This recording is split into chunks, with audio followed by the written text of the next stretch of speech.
Having human conversations. Hello, welcome to the newest episode of Human Conversations. This is Melanie Gonzalez, and I'm here with my co-host. It's me, Chelze. And today we have a wonderful guest. We have Andrew DeMers, LMFT, and he's going to tell you a little bit about himself. And we're going to have just a wonderful conversation today about the Native American population, which Andrew has experience with. So, Andrew, why don't you give us a little bit, just introduction of yourself and a little bit about where you work? Yeah, sure. Currently I'm working at the American Indian Child Resource Center, which is in Oakland, California, and that is a Native family foster agency. So we have several departments. There's the foster department, there's a education department, which kind of does like after school programming, and then there's the counseling department. So it's a small agency. It's a nonprofit agency. So there's only 2 counselors. I'm the main counselor, and then I supervise one counselor under me. Let's see. So my history in kind of working with Native populations started in Arizona. I worked for about 4.5 years with the Gila River Indian community. And then I moved to Washington State, and I worked there for maybe 3.5 years with the Puyallup Nation. And now I'm here in Oakland, and I don't work for a specific tribe. And California is kind of unique in that through the relocation process that the U.S. government imposed upon Native Americans, a lot of the tribes were dispersed and kind of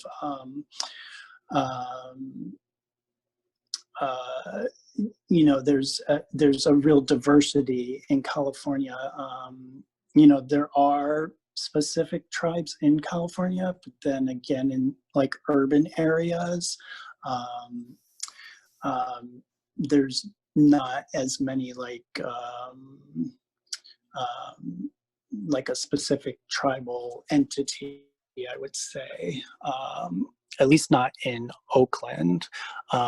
So the agency that I work with serves like any Native population. So it's not one specific tribe that we work with. Yeah. Yeah, so I was curious about how you started working with the Native American population. I know you mentioned Arizona is probably the first place you started. So I was curious how you got involved with the community.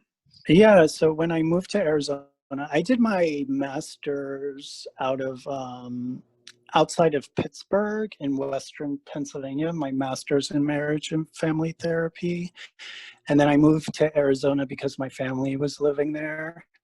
And I went through like a staffing agency, and one of the first jobs, actually the first job that they done was with a tribal regional behavioral health center.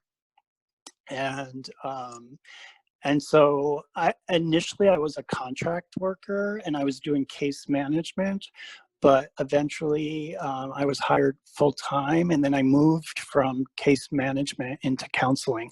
And that's where I worked on my licensure hours, because at that time I was only an associate counselor. But I was there for 4.5 years, so I was able to accrue my my licensing hours, and then I got independently licensed right before I moved to Washington to work with the next tribe. And I had such a good experience with the first tribe that I worked for, that when I moved to Washington State, you know, I looked into like what tribes were available, and I was lucky enough to get in with the Puyallup tribe at their behavioral health center. And I can imagine, these things are probably a more sensitive process to get into. So I'm curious what that was like for you from the beginning and then even moving after that. Well, initially, I think it was a exciting process for me. A lot of things in my life have kind of been like almost like an evolution process. Because after I finished my bachelor's is completely non-related. It's in arts. It's specifically in dance, and I was living in New York City, and it's very competitive, so I wasn't able to support myself on dance alone. So I was working like retail jobs and customer service and all those kind of positions, and just wasn't really satisfied. So I entered the Peace Corps, and it was through the Peace Corps that I kind of got this different perspective, because I wasn't really familiar with what collectivist culture was. And so, through the Peace Corps, I went overseas.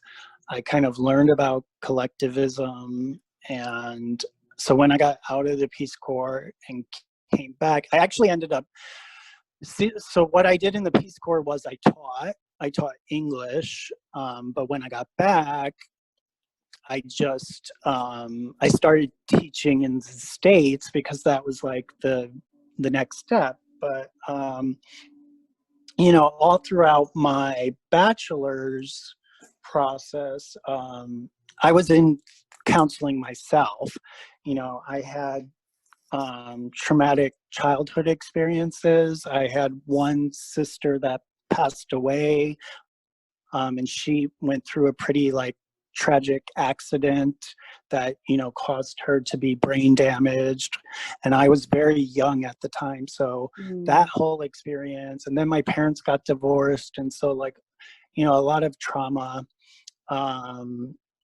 I was in counseling when I was in undergrad, so I always had in the back of my mind, if I can't do the arts, because I really wanted to be a performer, but I always had in the back of my mind, if I can't do the arts, I would like to be a therapist, because it had done so much for me personally. And I thought, if I can ever do the same for somebody else, I would like to be able to do that. Because I really feel like counseling saved my life seriously throughout high school. Plus, also being homosexual, I grew up in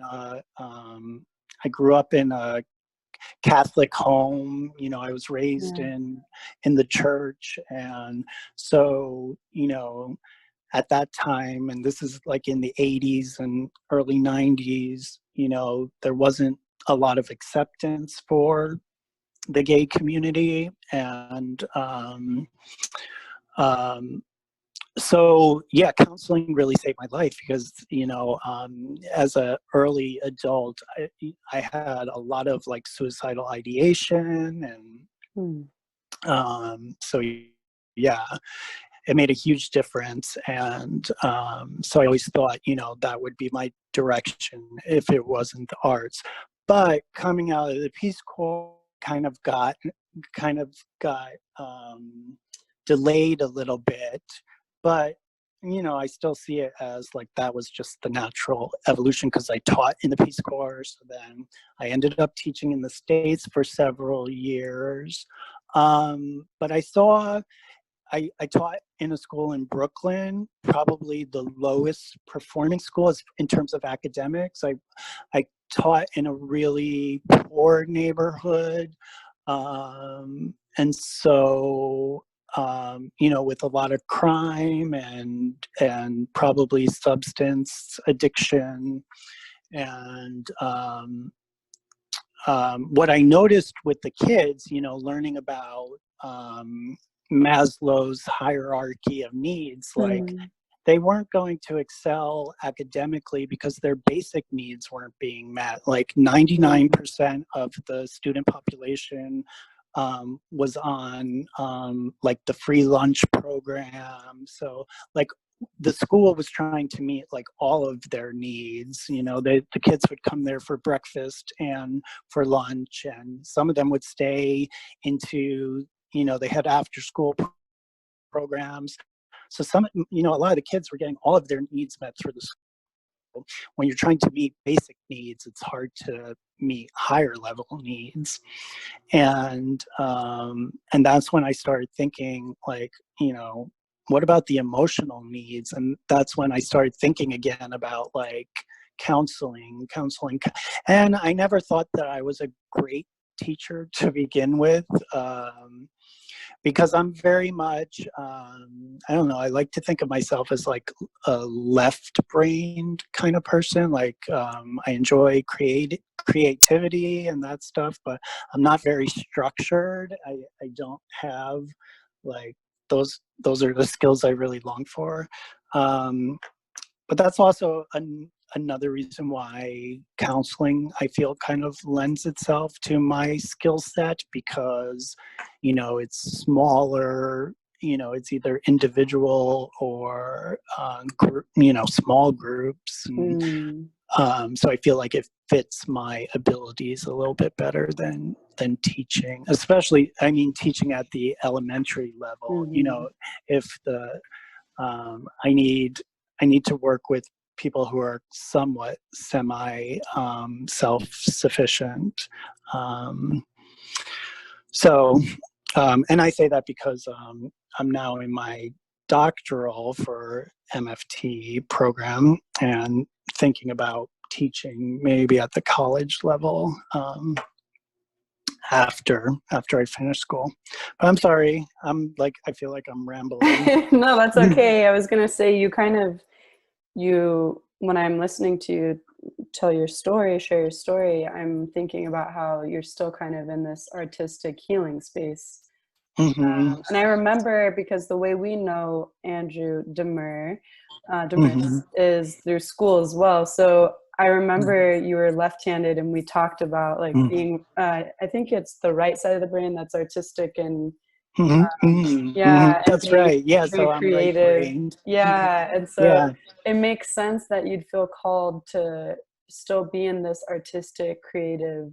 And I wonder how that parallels to how you were drawn even further into working with the Native. You know what? That is such a great question. I'm so glad because it's something, you know, sometimes I always have to like take a moment and remember my experiences, because every situation is not the same. But when I first worked at Gila River, they had an art therapy program, and Native Americans are innately creative and artistic, and that program brought so much to the community, because that was the way that a lot of individuals found their healing, is through their artistic creation. And I was always very humbled, because a lot of the art would stay at the center, and it would be displayed in the center, in the center, you know. And I would always think, oh my gosh, this art is so beautiful, like I would want to take it home and display it. But, you know, a lot of people would like just gift it to the clinic. Yeah, I know one thing, Melanie and I, and I'm sure you're the expert here, so we're just learning, but I know that one thing we've learned in our cultural diversity workshops and classes is that art is like a big form of communication, expression within the Native American community. And I'm wondering, what are some other things that you've found that speak really loudly when working with this population? In terms of healing or just Yeah. prayer, I think, is important. I think in a lot of Native communities, so one word you might hear is creator. So a lot of people when praying will speak to creator.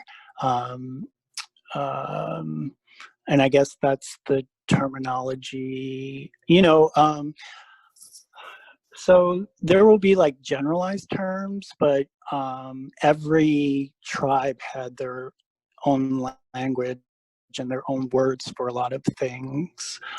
Now at this time in existence, a lot of things have, there are general terms that are used, but I think, depending on how much of that language is still alive with certain individuals, they might use different terms. But yeah, prayer I think is really important. Dance is important. Music, plants and herbs and one thing a lot of people do is like sage. They burn sage, and that kind of like clears the energy of a space. One thing that I really like, and this is something that I've learned like more recently, is well, I think it's been pretty traditional for people to like introduce themselves and kind of say like where they come from and who their people are, and but also to ask for admittance to, like, if you're on another tribe's area or land, or there's a real spirit of generativity, like of a give and take, and then also like paying back, and so it's really interesting. I hear like a lot of respect, like when you were just speaking, like do they talk, or do you have a lot of conversations about respect with clients that you work with? I think I do. I don't know if it's always in that exact nomenclature, I guess, so to speak. But yeah, I think we talk about those things and values and community and what else? Grounding. We talk about grounding a lot. Just like centering the self and connection to things. There's always gratitude. A lot of gratitude is expressed, like through prayer and stuff. You always thank Creator for the gifts that are, just available. And I've learned through just communication and like trainings and stuff like that, like traditionally, like if tribes like used certain parts of the animal, they would use like every piece of the animal. Like lacrosse started through Native American sport, and like they used like every piece of the animal to kind of like create the lacrosse sticks and the webbing and like everything. So and I think it was custom to to say a prayer and to give thanks also for this animal that sacrificed its life and that's why it's so important to to not just take it for granted, but you're using all of it, and it has a purpose, and it's appreciated, and sacred, and you're respectful of that life, and there is a connection. Yeah. I'm wondering, something that's really coming to my mind is, especially now with everything going on collectively, what is it like to be a Westerner providing space for a community and a population that has, that dynamic of, almost being that colonizer? I can imagine there's some of that you have to face. And as therapists, we have that, either the counter transference for us, but also the transference that the clients might be putting onto us. And I'm wondering if you have to face any of those, if they're just what that experience is like. I'll have to say I've been very fortunate. I mean, another thing I would have to say, this would be just kind of like a generalization that I have made in my experience, and maybe it's not appropriate, but this has been my experience, is that I feel like Native American people in general are very resilient, forgiving. They use humor a lot to get through situations. Yeah. So that's not to say that there's not that I haven't experienced what you're talking about, but it's been very minimal. That I've experienced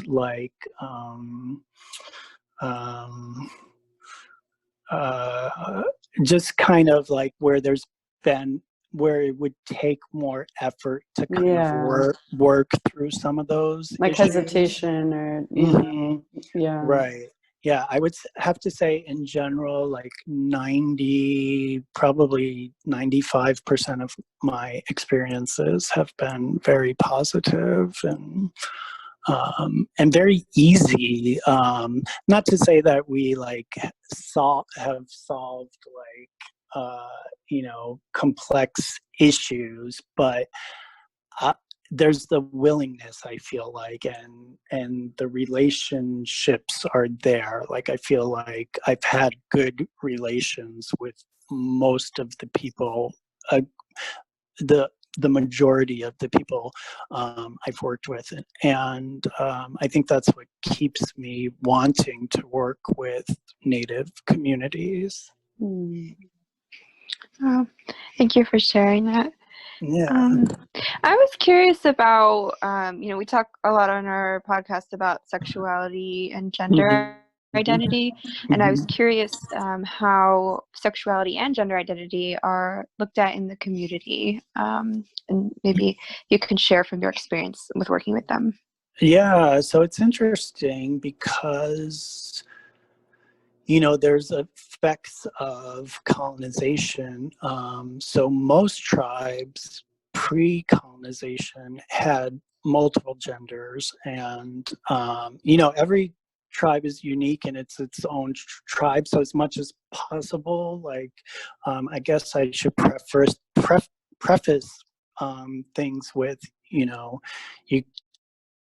it's hard to say, you can't just assume that all tribes were the same, because they all had their own unique systems of governing, and there may be similarities and stuff, but they're all unique. But so a lot of tribes had more than two genders, and they had words for these genders.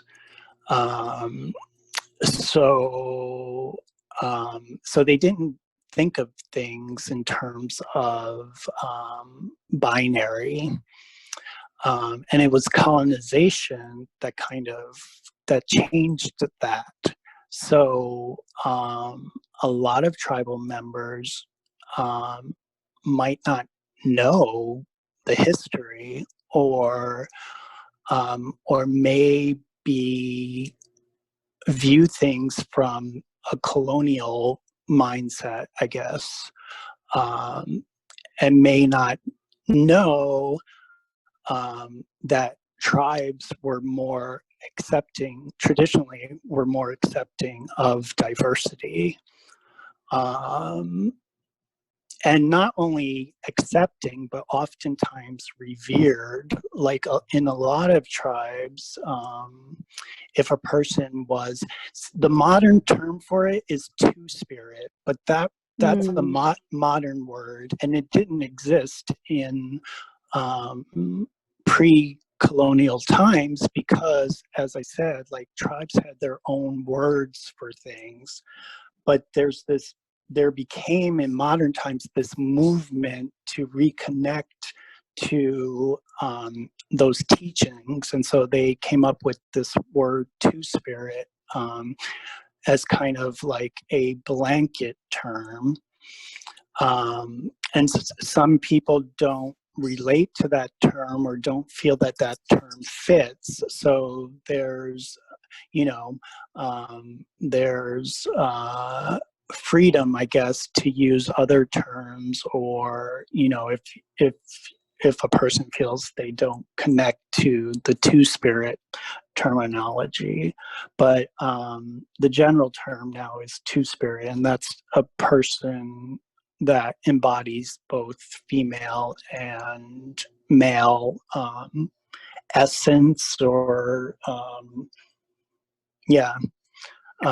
What would be a different term if they didn't identify with the two-spirit?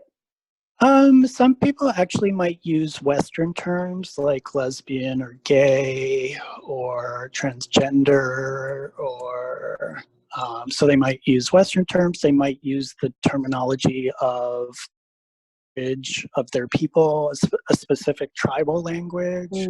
So, for example, I learned of a word, I want to say it is Ikukua, and I can't remember what specific tribe it was, but that was their word for one of the genders in their tribe. And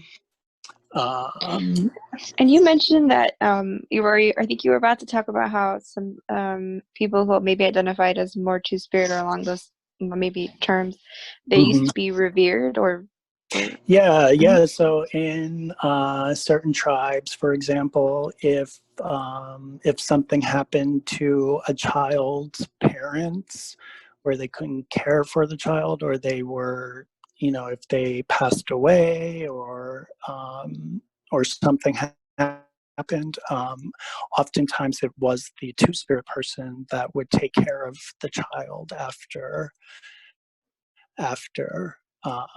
that, or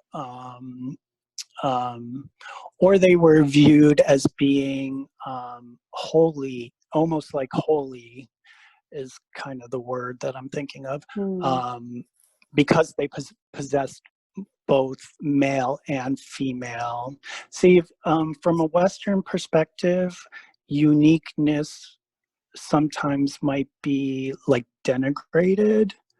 And it's almost the opposite, I feel, in tribal customs. Like when something is unique, it's raised to a higher kind of position almost. For example, like a white buffalo is kind of sacred because there's not as many white buffalo as the other buffalo.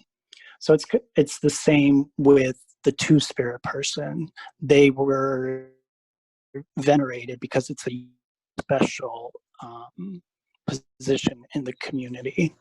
This is traditionally. So, as I said, now, some people might not be in touch with that, but there's a effort to return to teachings. Well, yeah, let's talking about like now, how do you feel parents in that community respond to youth when they come out as maybe gay or even transgender? Mm-hmm. I think there can be some difficulty, especially if, depending on religion, sometimes it's a religious thing. The other thing is there's a lot of trauma because, so there was like the relocation period when they were removing and relocating people, but then there was also like the whole boarding school. There was forced boarding school where they took children from their families and put them in boarding schools and wouldn't let them speak their language. And, that's how language was kind of erased or limited, because what they wanted to do was they wanted to wipe out the Indian and have all Native people assimilate to, Western culture. And in doing that, then they also, there was religious kind of persecution, I guess, because they weren't allowed to practice their traditional practices or ceremonies. And so nowadays, a lot of Native people are, Christian or maybe Mormon or, maybe a more Western religion. And with that comes, some of the shame or persecution of, LGBTQ persons. So sometimes it's a religious thing, and there may be objections or, yeah. Other families are very accepting. I think it's, it's kind of, in that way, it's very similar to the rest of the country, I believe. It depends on the person and the family. Like, they might make up their own mind either way. So some families are very supportive, and others maybe not as much. So it's a unique, like, case by case thing. Yeah. Yeah. Wow. So, it seems like there's kind of, there's always case by case with with every pregnancy, of course. But just to hear, just like a personal reaction, it's like really sad to hear how much their culture has been like lost and taken from them. And that's just my reaction to hearing your story. But I love hearing your story of like how you've grown through this process.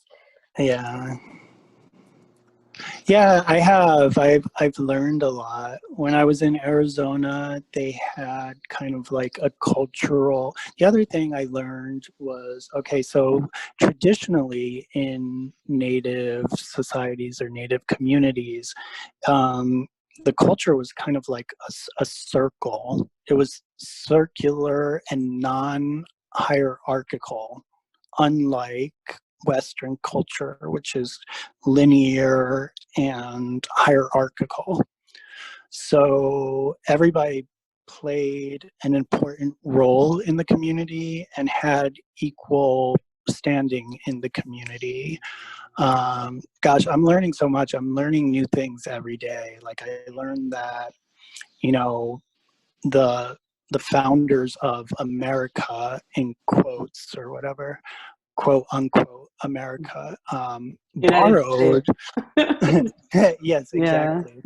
Borrowed a lot of their governmental system off of how tribes were operating and how, our system of government is modeled off of a tribal structure, except those founders didn't include everybody. Women in Native communities were included. Women had their own councils. And like I was talking to one of my coworkers who is Native, and he said to me, it's not that women were included. He said it's that we didn't exclude anyone. Wow. Yeah, this is fascinating. Yeah. Literally, I Andrew, could probably hear you talk for hours. I know. I was gonna say you're like by far the coolest person I have ever met in my entire life. Oh my gosh. Yes, even though we would totally love to hear way more, we're probably going to have to ask you back for another episode. We are at about time for today. Thanks.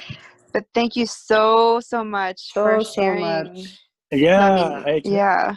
I appreciate you taking this opportunity and allowing me to have the opportunity to speak. Hopefully I didn't, misspeak.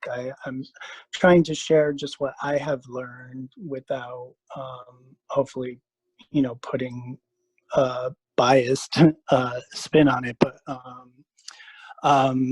I've just been very fortunate and blessed and thankful to be able to, learn and grow and communicate with people. So, and I feel like we are on Native land. Like this is a part of our history, and we need to start appreciating and being thankful for that and learning from the original people that were here, Yes. Yeah. Yes. Thank you for saying that. And we really we're deeply grateful for you to take out time to share space with us. So thank you so much, Andrew. You're welcome. Thank you. Thank you for having me. Okay, well, it looks like we are going to say goodbye for now, but thank you everyone for tuning in. And again, you've been with us with Human Conversations. Having human conversation.